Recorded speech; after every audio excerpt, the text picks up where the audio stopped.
All right, well, joining us now for more to talk a bit about the impact that federal gun regulations are having on the firearms industry, on small businesses in Canada. Very pleased to welcome to the program here JR Cox. He is CEO of the Edge Group, president of Sterling Arms International. JR, so great to have you with us here. Thanks, Rob. I really appreciate the opportunity. Let's get a bit of background, first of all, and your involvement in the industry, what you've gone through more recently, but just, your involvement goes back many years, first of all. Yeah, I was in the military for a long time, and in 2001, I got out and opened my first firearms business, which because I was a competition shooter before that, and so I opened in Calgary the Shooting Edge. So I had Shooting Edge for 25 years, and let's just say it's been a heck of a year. Last year, I was forced really to close down the Shooting Edge after 25 years. The it comes down to, I mean, there's lots of factors. The stress from the order in councils banning first the black rifles. Then there was the ban for handgun transfers. So I mean, we'd lost probably 70% of our revenue, and it was declining because with no new members for a handgun range, it's hard to survive. But our rent in Calgary went from $61,000 just prior to COVID to $105,000. It was rising to on January 1st of 2025. So in October, we made the decision to we got to pack it in, because my wife and I, we'd already, we drained our savings. I'd cashed in my military pension, the whole 9 yards, to try to keep it going. And, at a certain point, it's like, I don't want to be bankrupt for this thing.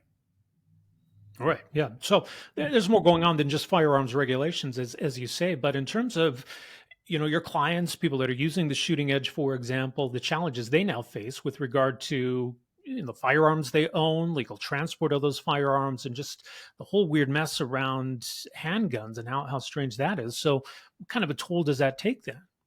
Well, I mean, personally, it's a huge toll on the business. But I think on the bigger picture, it's a huge toll on the firearms community. Most Canadians don't realize there's over 2.5 million firearms owners in this country.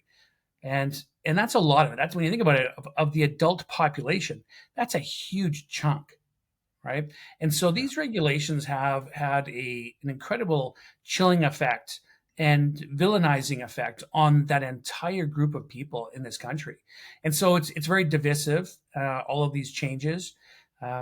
Because, I mean, prior to Trudeau in 2020, well, the firearms community wasn't happy, and neither was the anti-gun groups. So it was, in some ways, you kind of think if neither side is happy, it's probably the right balance.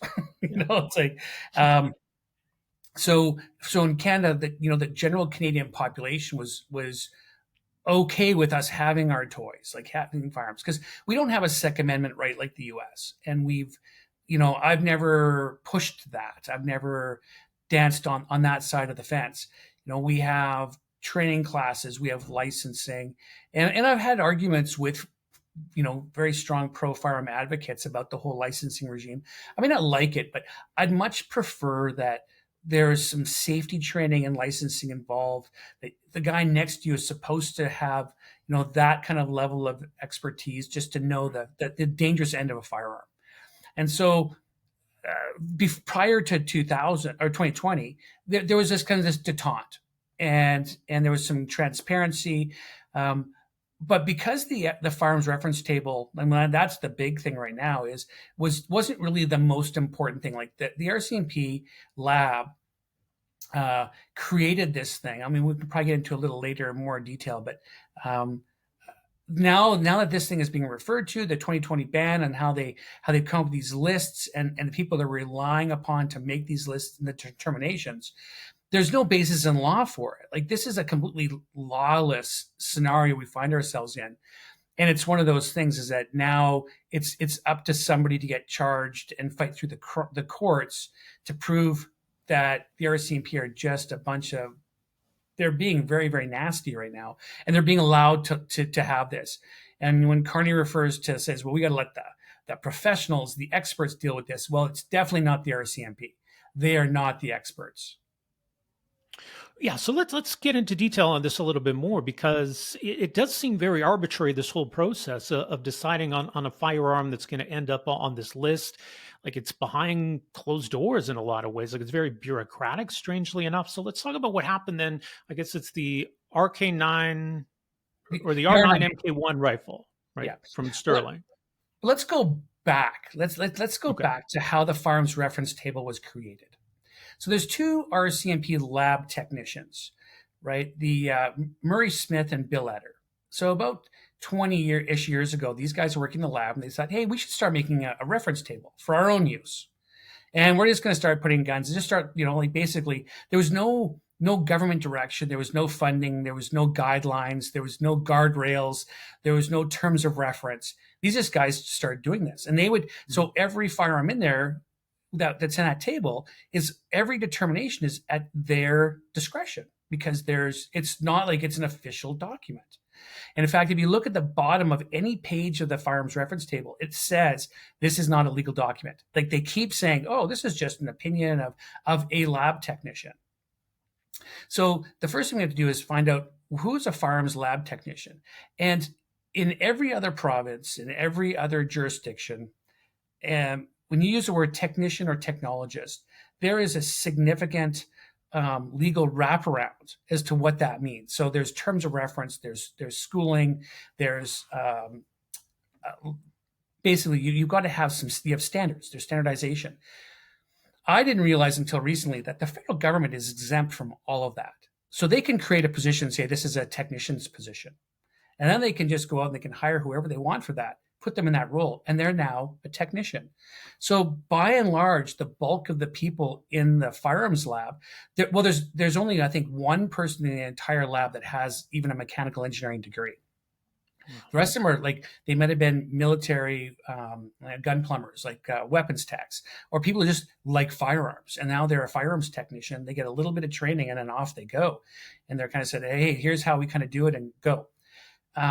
So there isn't that level of expertise that people think there is in the firearms lab.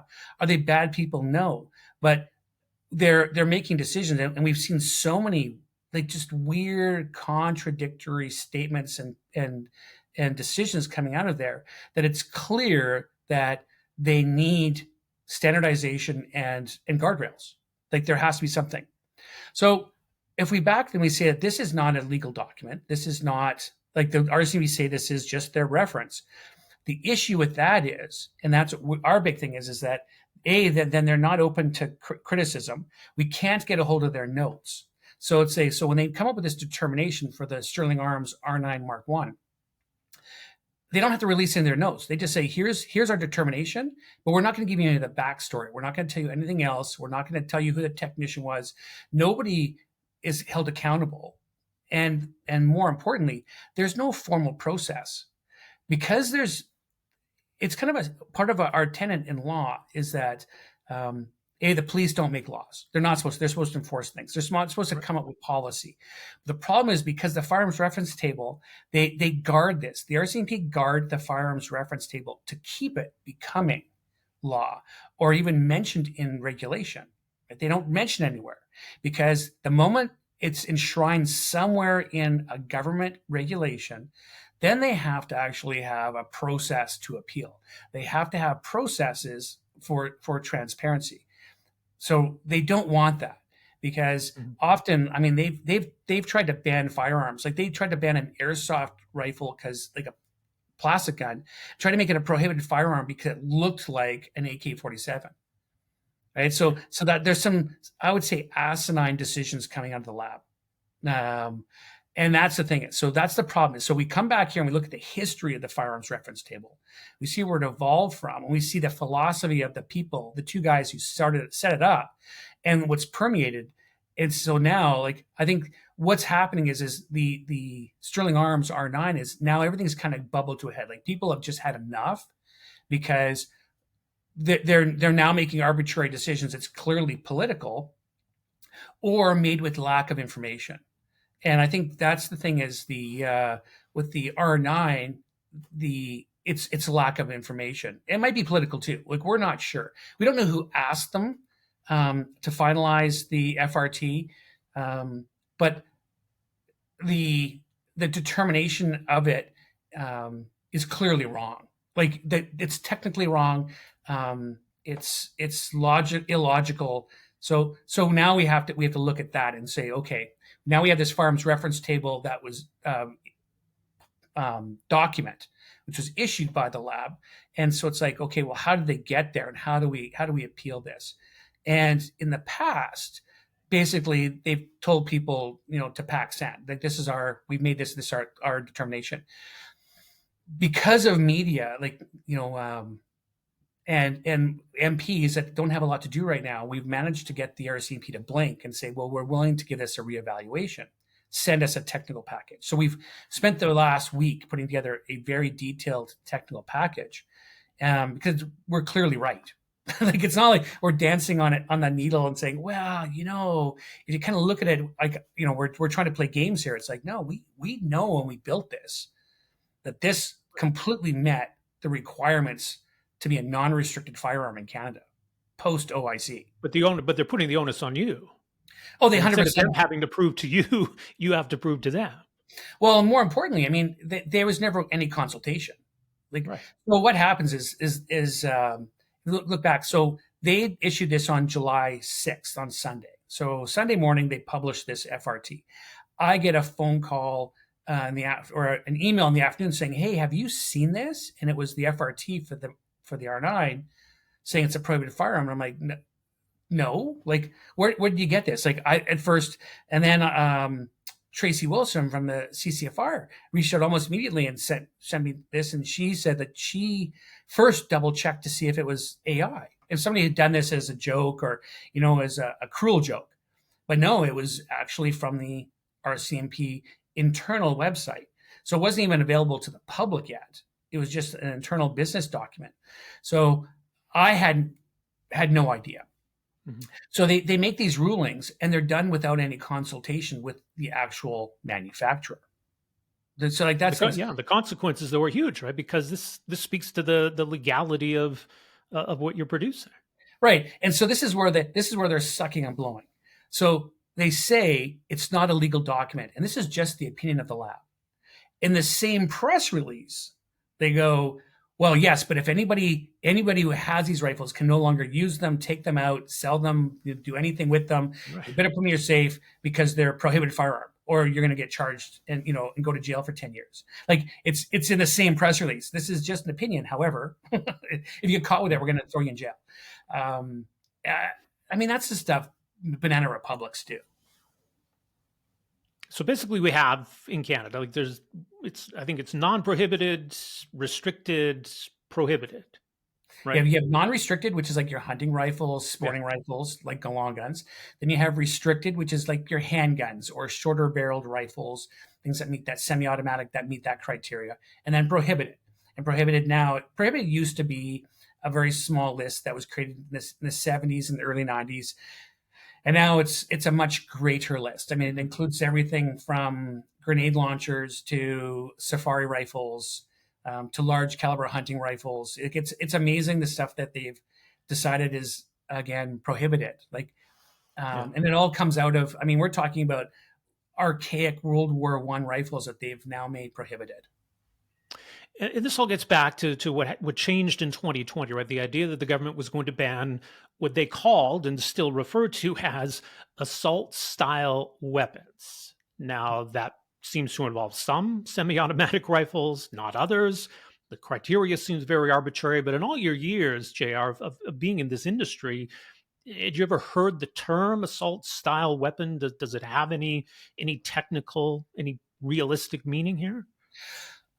My father years ago, not even referring to the gun, said if anything says style, see, it says like it's beef styled stew.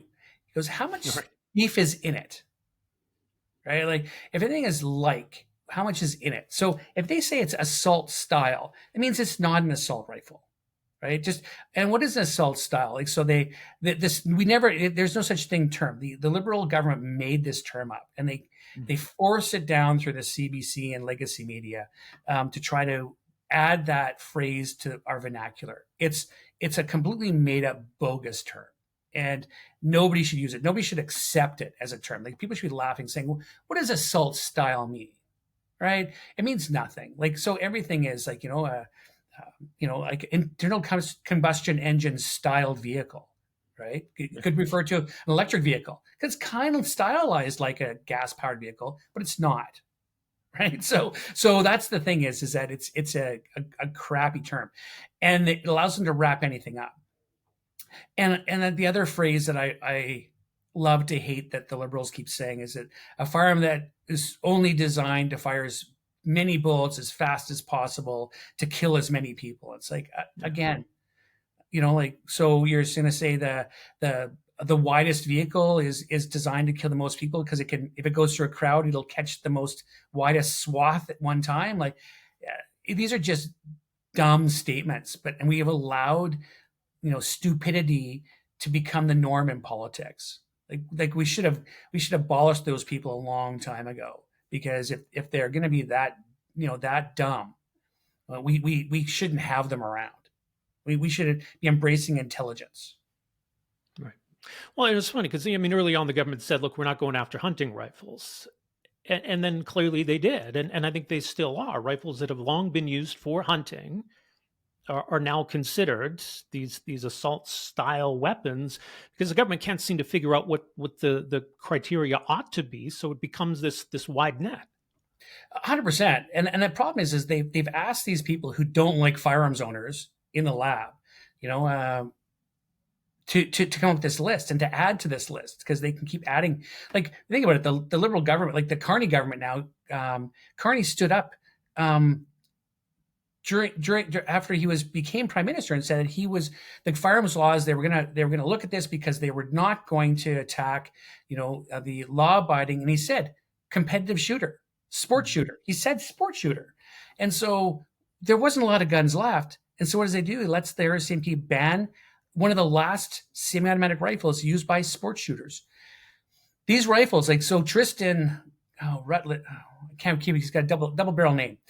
Tristan, he just went to the World Cup in the States for Steel Challenge and came in third with an R9.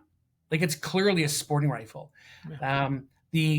Half the Canadian team that shoots IPSC, which is a practical shooting league in 3-gun, they all have Sterling Arms rifles. They were all practicing with Sterling Arms rifles, and they placed, they didn't podium. They had placed very well. And so this is one of the last rifles used that's allowed in sport shooting. And so Carney lets these guys do this. It just undermines the whole situation. They say they're not going to go after sport shooters, so they ban a sport shooting rifle. Right. So what's the impact then if this ruling or this classification stands? Well, the first thing I do is, I was just opening up a new retail store in Calgary called Gun Culture, and I had to shut it down. Like, I can't bleed money like I did for the shooting edge. Like, I just don't have the bandwidth. And we were using the sales of, proceeds of sales from Sterling, because they're very different companies, to take the profits out of that and get this other retail store open. So we'd have more offerings for the Canadian public. I had to lay off 5 of the staff over at Sterling Arms. They're gone. I'd love to get them back. They know the situation. They know we're fighting, but I just don't have the bandwidth. I can't bleed the cash. So immediately, when you think about like this stand, we've already impacted so many families because of this arbitrary decision. And so that's why I have to fight this. I have to fight it to the bitter end, because I owe it to my staff, my former staff, the people who bought this rifle, the people who believe in us. We just can't let them go. We can't let the Liberals win on such a flimsy ruling.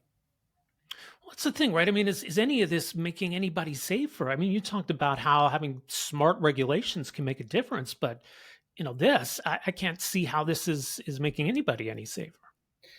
Well, this has never been about public safety. They wrap it up and they put this little bow on it and then go, if it just saves one life and all of this. But it's never been about public safety. It's about public manipulation. It's about appealing to the liberal base who just ideologically don't like firearms. Like, they just don't. And the difference between a conservative mindset and a liberal mindset when it comes to these things is, a conservative says, I don't like it, so I'm not going to participate in it. You do you. Just don't hurt me. They can, in fact, impact me, but you do you. That's what, that's a conservative mindset. The liberal is, I don't like it, therefore I got to take it away from you. because I don't like it, right? So there's a different mindset in just how people think about these things. So when you look at firearms laws in general and the general public, and you look at public safety, Toronto has a firearms problem. Montreal has a firearms problem. The rest of the country does not have a firearms problem. So we're held to this standard because they can't get their shit together in Toronto, Montreal. Right?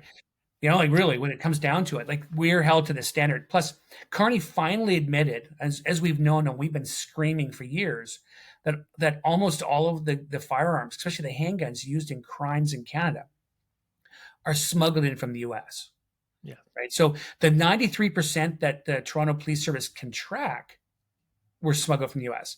So you have 7%, and they go, well, there's 7% that came from Canada. No, that 7% is the guns they couldn't track. So how many of those came from Canada? Like, we don't know. They won't tell us that, break down that percentage. They're just focusing, saying, well, 7%, we're not sure. So those could come from Canada. Well, they could, but they could, again, more US, but they could have been smuggled in with no serial numbers and things like that they can't track it. So there's all kinds of things like that, that show it's not about public safety, right? It's an ideological thing. Well, and I do wonder. I mean, you mentioned, the comments about guns coming across the border, that the government's acknowledging that. Do you think that signals any kind of shift in policy, that maybe they're prepared to focus more on smuggling in illegal guns instead of, this approach we've had since 2020? Any signs that there's any shift here? I'd like to think there would be, because Carney's been willing to walk away from Trudeau policies. And so it would be smart. Like, when you think about it, it'd be really smart for him just to say, yeah, like, we looked at this and we've had 5 years to look at this and we're broke. So instead of spending the anywhere from $3 billion to $10 billion on doing this buyback compensation program, we're not going to do that, because those firearms weren't a problem before. Like, we've now had more data. That's the thing is they have a chance to say, we've had a chance to look at more data, and these aren't a problem, so we're going to go back the way it was. Like, we can get rid of these ordering councils, or they can make changes, say these now can only go to a range, or things like that, but we get our guns back.